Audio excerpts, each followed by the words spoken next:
ต่อจากเมื่อกี้กันเลย เราได้มาถึงสะพานอีกสะพานหนึ่งกันแล้ว เมื่อกี้ได้ถ่ายรูปกิ้งก่ากันไปแล้ว อยู่ดีๆก็วิ่งมาตัดหน้าไปเฉยๆเลย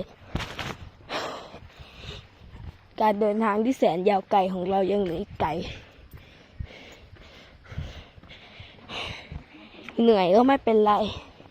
ได้สูดอากาศบริสุทธิ์เข้าไปแทน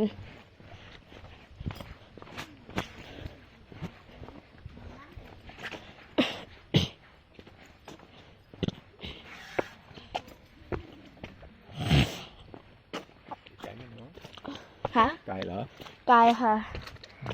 หนูเดินขึ้นมาหนูอัดมาประมาณ15 นาทีแล้วยังไม่ถึงเลย ถึงแล้ว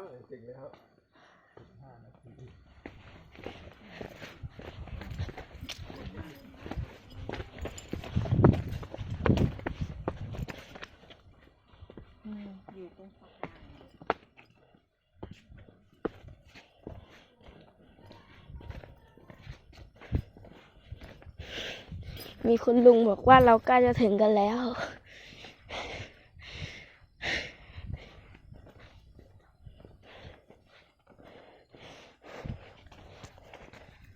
ตอนนี้เหงื่อซกมากๆ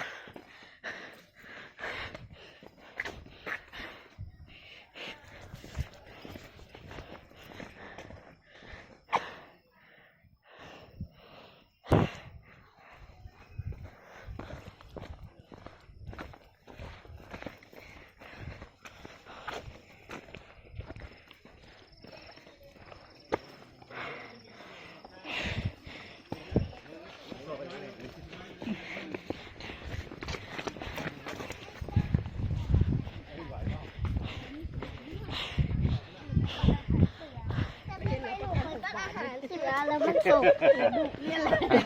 ปกติบ้า